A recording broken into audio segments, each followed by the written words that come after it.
In diesem Video geht's für uns mal kurz nach Brasilien, um spektakuläre Wassermassen aus der Nähe zu betrachten. Wir besuchen den Itaipu-Staudamm und die Iguazu-Wasserfälle, die uns wirklich begeistern. Schön, dass ihr wieder mit dabei seid. Been feeling like every day's a vacation, like we're on an ultimate getaway. Been talking about it, but now we made it. Oh, so let's take it slow. Wir stehen hier jetzt in der Shopping Zone von Paraguay und haben noch 700 Meter bis zur Grenze. Das Navi sagt noch 12 Minuten und es tut sich einfach auch gar nichts. Mit eher mehr als 12 Minuten. Ja, also hier ist auf jeden Fall ordentlich voll. Wir sind mal sehr gespannt, wie das mit der Grenze gleich funktioniert, weil um hierher zu kommen, braucht man keinen offiziellen Grenzgang, sondern kann einfach rüberlaufen, ne? Das ist frei.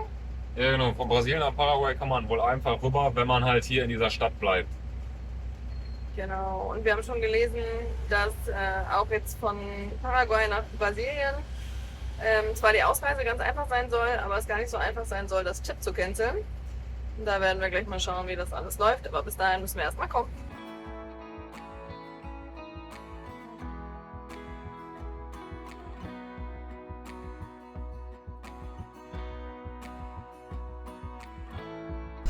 Also ich hätte schon mal öfters gelesen, dass das hier chaotisch ist, aber ja, also definitiv zu viele Autos.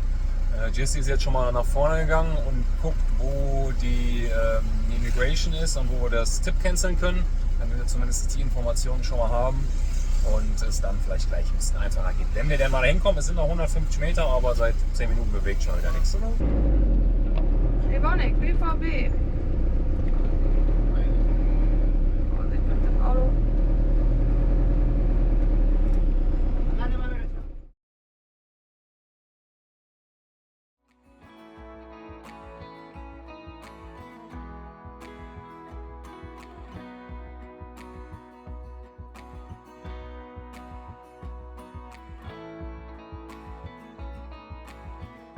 Wir sind auf der Grenzbrücke. Der Ausreise war eigentlich einfach. Ja, genau, gleich sind wir schon auf der brasilianischen Seite. Migration ging super schnell. Tipp haben wir jetzt einfach nur abgegeben. Ich habe nach dem Städte gefragt, die hat er das überhaupt nicht verstanden. Aber es wurde ja auch nur händisch ausgefüllt. Also keine Ahnung, wahrscheinlich gibt es gar keine digitale Erfassung. Und hoffen wir mal, dass es alles so richtig ist. Aber gut, wir wollen jetzt auch erstmal nicht mal nach Paraguay. Von daher ist das nicht so schlimm. Also eigentlich hat alles innerhalb von 5 Minuten gedauert. Nur die Anfahrt, die war so eine Stunde 45. Mal gucken, wie lange wir jetzt hier auf der brasilianischen Seite brauchen. Aber die meisten werden wahrscheinlich sowieso nur durchfahren. Und wir halten dann an. Weil nämlich da, wo wir anhalten mussten, da waren noch Parkplätze frei. Also das war wirklich nicht das Problem. Es ist einfach nur hier viel zu viel Verkehr.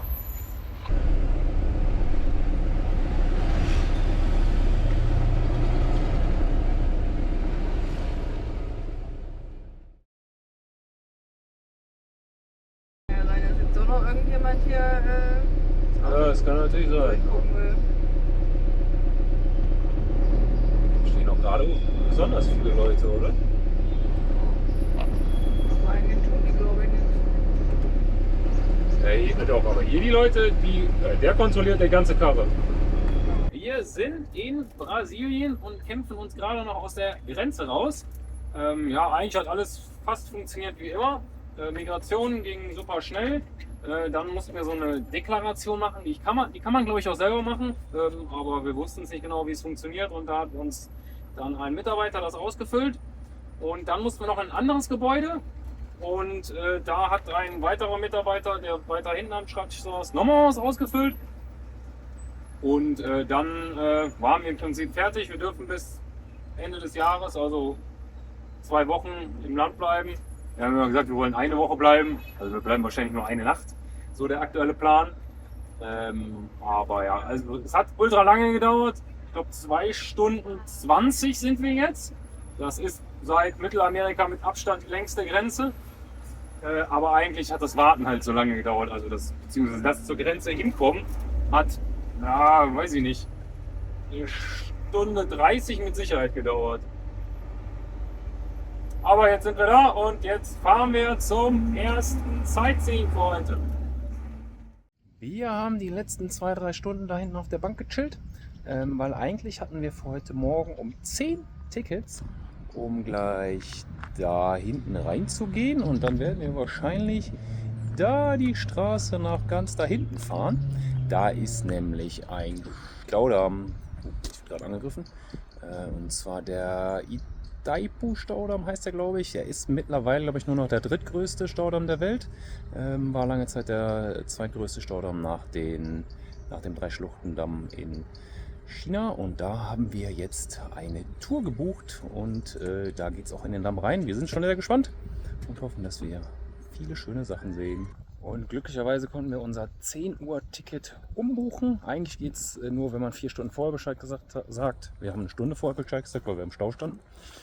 Ging dann zum Glück doch. Und dann konnten wir von 10 auf 14 Uhr umbuchen. Und jetzt ist 13:30 Uhr, man soll eine halbe Stunde vorher da sein. Und wir sind ja pünktliche Deutsche, deswegen geht es jetzt dahin. Ich muss nochmal zurückgehen, weil wir haben hier so eine kleine Tasche dabei mit Wasser. Er hat gesagt, das würde vielleicht gehen, aber er hat gesagt, man darf gar nichts mitnehmen.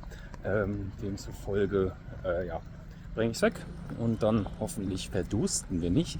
Es sind nämlich 2,5 Stunden und ja, ich würde mal sagen, der Himmel ist sehr sonnig, also über 30 Grad haben wir auf jeden Fall.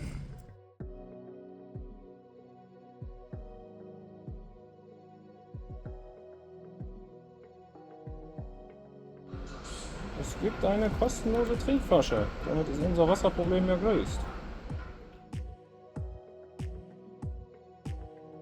Der Itaipu-Staudamm an der Grenze zwischen Paraguay und Brasilien ist ein gemeinsames Großprojekt beider Länder und wurde 1984 in Betrieb genommen. Der Damm erstreckt sich über fast 8 Kilometer und erreicht eine Höhe von rund 196 Metern. Er staut in Rio Parana zu einem riesigen See auf, der sich über hunderte Kilometer ins Landesinnere zieht.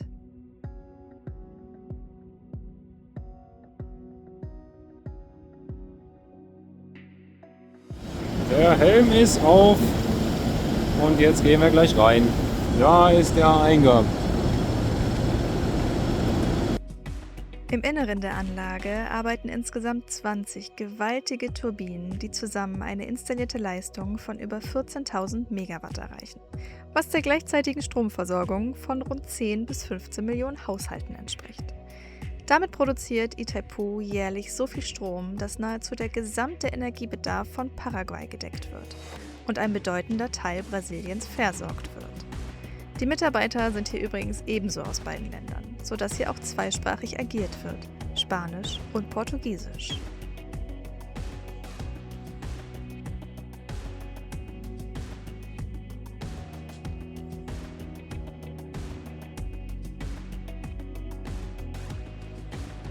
Hier der rechte Bypass oder wie soll man es nennen, Kanal wurde damals gebaut, um den Damm zu bauen.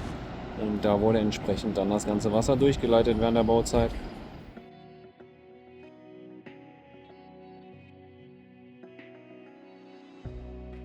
Neben der Energiegewinnung spielt hier auch der Umweltaspekt eine wichtige Rolle. Rund um den Stausee wurden große Naturschutzgebiete geschaffen, um die Auswirkungen auf Flora und Fauna auszugleichen. Hier findet man beispielsweise auch Capybaras.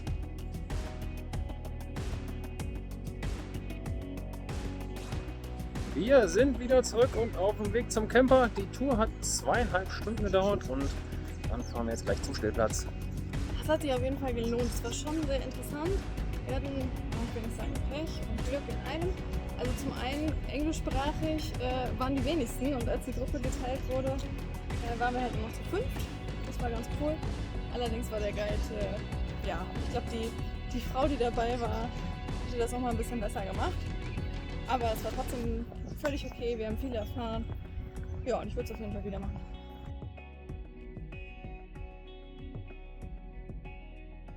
Weiter geht's zu unserem nächsten Stellplatz, der ganz nah an unserem morgigen Ziel liegt.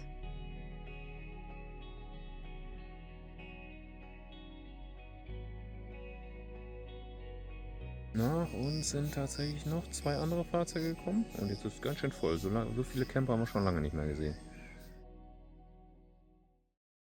Guten Morgen. Wir haben hier auf einem schönen Stellplatz übernachtet, der zu Fuß nur ein paar Meter entfernt ist von dem, was wir uns heute anschauen. Denn wir gehen jetzt gerade zu den Iguazu-Wasserfällen auf der brasilianischen Seite.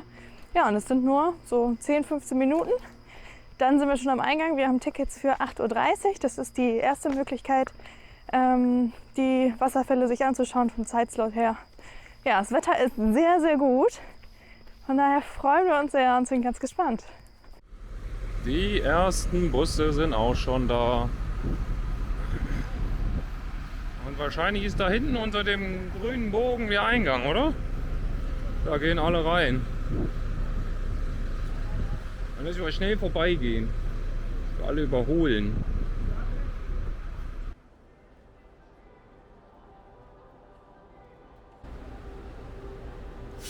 Wir gehen auch einfach nach hinten, oder? Hinten ist fast keiner.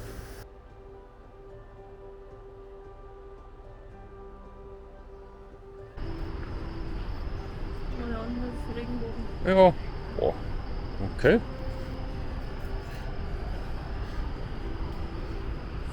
Okay. Ja, ist nur ein bisschen. Das ist nicht der Hauptteil. Wahrscheinlich gehen wir jetzt näher ran. So, die ersten Eindrücke sind schon mal ziemlich gut. Mal gucken, wie nah wir da rankommen und was sich noch alles hinter den Bäumen da ergibt.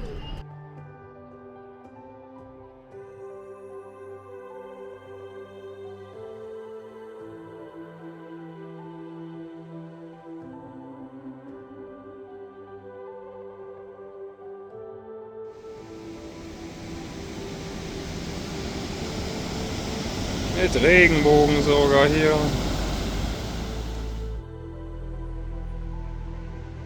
Ein schwarzer.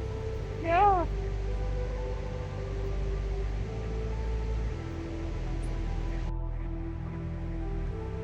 Keiner.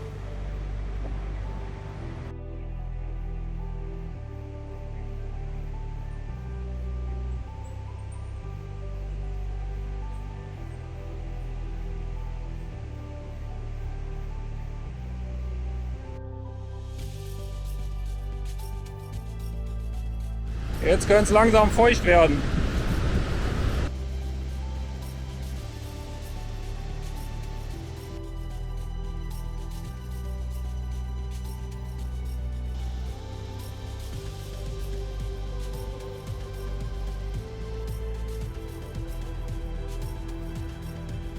So, langsam kommen wir dem Ende bzw. dem Highlight näher. Da unten ist so ein Steg, über den man laufen kann, und es scheint aktuell noch nicht so viel los zu sein.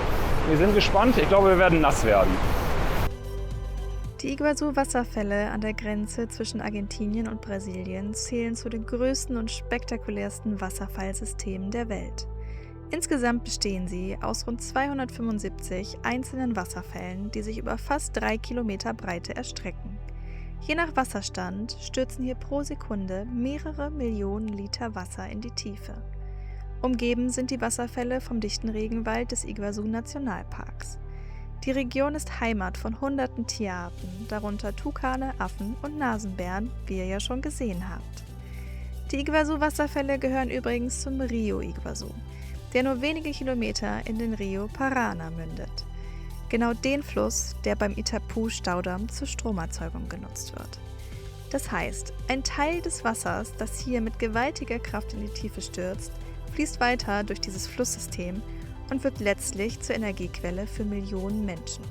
Ein weiterer spannender Punkt: Bevor der Itaipu-Staudamm gebaut wurde, befanden sich im Rio Paraná die gigantischen Guaíra-Wasserfälle, einst die größten Wasserfälle der Welt nach Wassermenge. Mit dem Bau des Staudamms wurden sie jedoch vollständig vom entstehenden Stausee überflutet und existieren heute nicht mehr.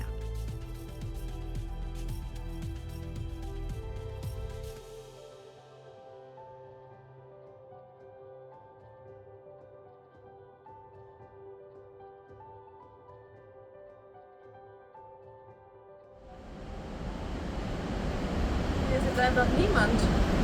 Also irgendwie haben wir die Menschenmassen hinter uns gelassen. Stehen alle noch unten. Hier auf dem Weg ist wirklich keiner.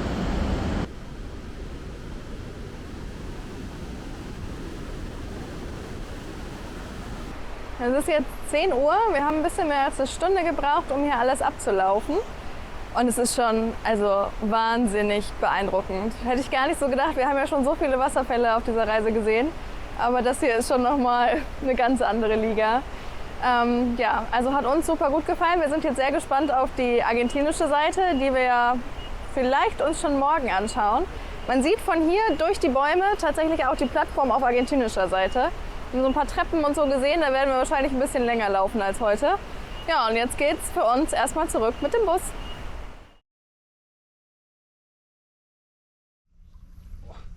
Ist schon frisch, ey.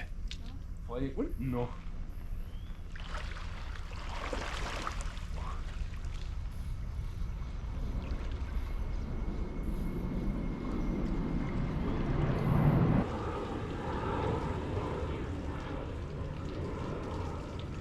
Jetzt gibt's noch schnell was zu essen und dann fahren wir schon wieder nach Argentinien.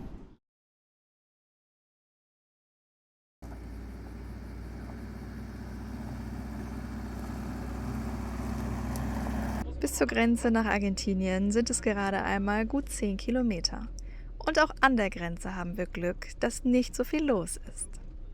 Die Ausreise ging sehr schnell für uns, aber fürs Auto ist keiner da. Das heißt, wir müssen jetzt erstmal ein bisschen warten. Nach ein paar Minuten warten kam dann der richtige Beamte. Der hat dann Kollegen nochmal geschickt, ein Foto von unserem Kennzeichen machen. Dann haben wir das ausgestempelt Tipp bekommen und jetzt fahren wir nach Argentinien zurück.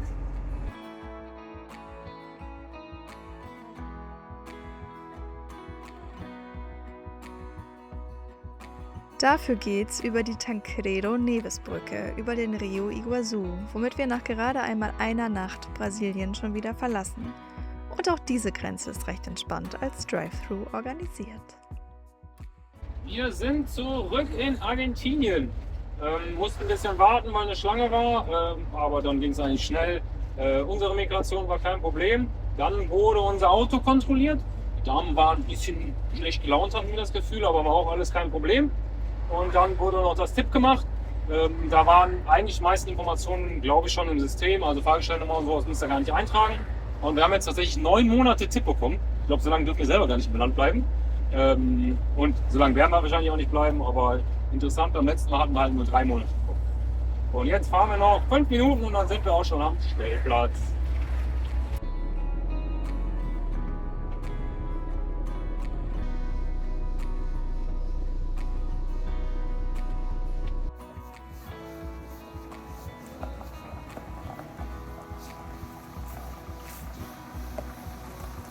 Es ist Zeit für den Pool und wir sind gerade ganz alleine und der sieht auch sehr sauber aus. Also Rainer.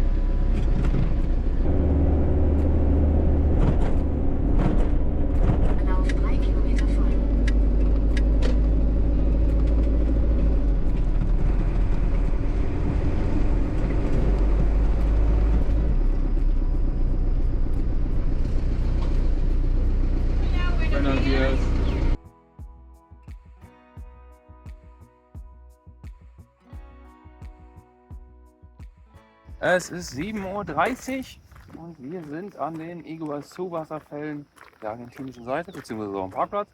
Wir sind schon mal nicht die Ersten. Macht eigentlich erst um 8 Uhr auf. Gucken wir mal, wie lang die Schlange ist. Also 7:30 Uhr und scheinbar kommt man schon rein. Verstehen wir nicht so ganz. Macht eigentlich erst um 8 Uhr auf. Wir sind schon drin. Wir hatten gestern einen Nationalparkpass für ein Jahr gekauft. Der kostet 225.000 argentinische Pesos. Nicht so günstig, aber der Eintritt hier kostet auch allein schon 45.000 und wir werden ja noch ein paar andere Parks anschauen. Und jetzt folgen wir mal einfach dem Strom. Da steht unser Zug, der in 10 Minuten losfährt. Ach, guck mal, da steht tatsächlich 1, 5 bis 1. Und wir sind 1.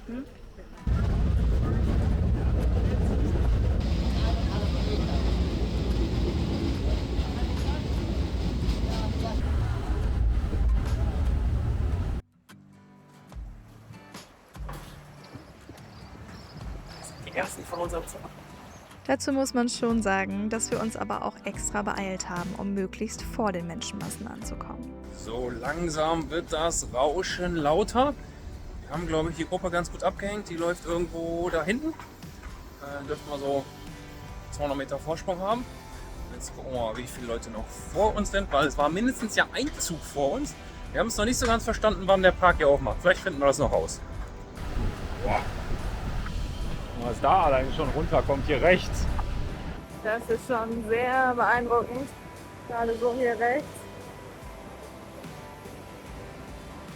Und da sind aber schon auch einige Menschen noch.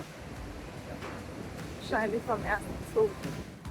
Die Garganta del Diabolo, die Teufelsschlucht, ist das Herzstück der Iguazu-Wasserfälle.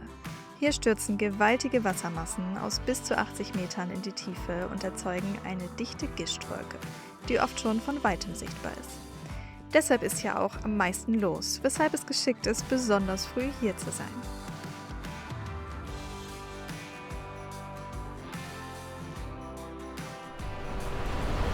Also wir sind ganz schön nass geworden, aber die Seite hier ist schon sehr beeindruckend. Man ist viel näher dran als auf der brasilianischen Seite. Und ja, da kommen so viele Wassermassen runter, man kann gar nicht bis unten hingucken, weil die Gischt so sprüht.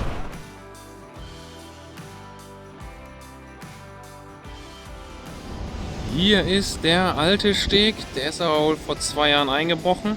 Und da wurde der neu gemacht, wo wir jetzt drauf laufen. Und der Steg hier ist übrigens 1100 Meter lang, also von der Bahnstation bis zur Aussichtsplattform. Und jetzt gar nicht so kurz.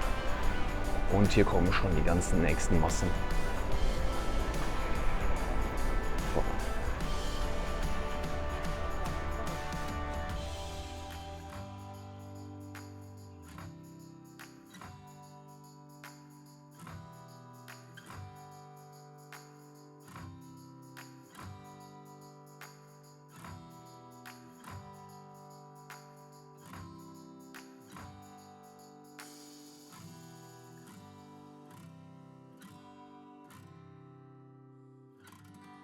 Wir haben den Zug wieder verlassen, eine Station vorher, als wir heute Morgen oder um 8 Uhr eingestiegen sind.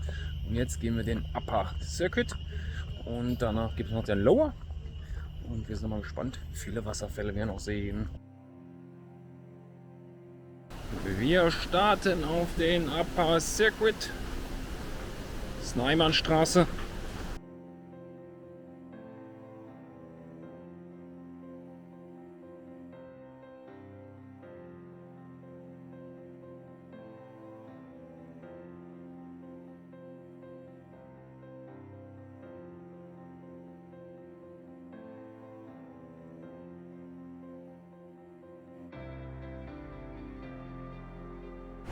Von hier aus sieht man da drüben jetzt die brasilianische Seite, auf der wir gestern waren und von der ich den Blick hier rüber so wunderschön fand. Und jetzt sind wir hier einfach ganz nah dran und dieser Blick einfach hier rundrum rüber ist auch wieder so schön. Also beide Seiten lohnen sich auf jeden Fall.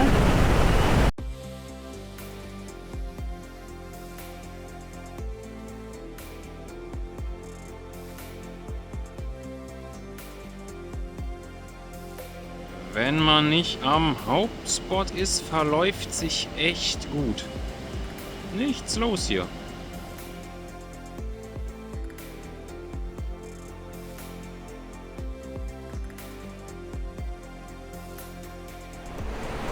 Wir sind am Salto de Martin und man sieht hier die Abbruchkante, aber man sieht leider keinen Wasserfall. Also von ein bisschen weiter vorne sieht man viel mehr. Aber trotzdem ist schön hier. Jetzt haben wir kurz gewartet, keine 5 Minuten und es ist einfach nichts mehr los. Nur noch wir zwei.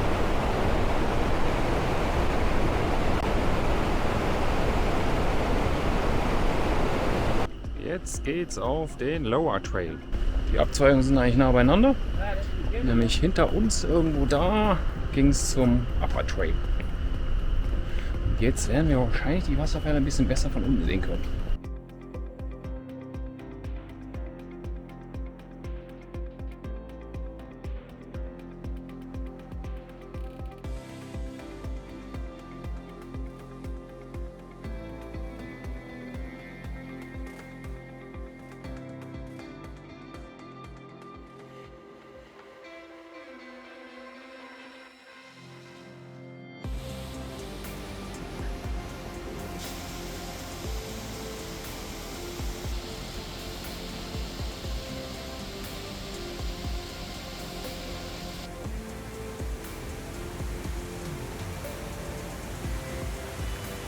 Das war jetzt der letzte Wasserfall und jetzt geht es langsam Richtung Camper zurück.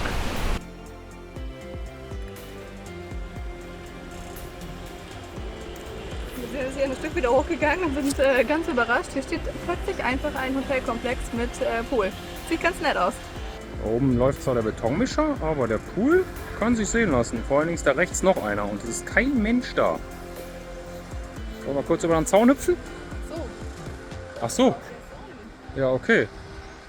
Eigentlich hatten wir gedacht, wir könnten ja weitergehen, aber können wir nicht. Und es geht wieder raus für uns.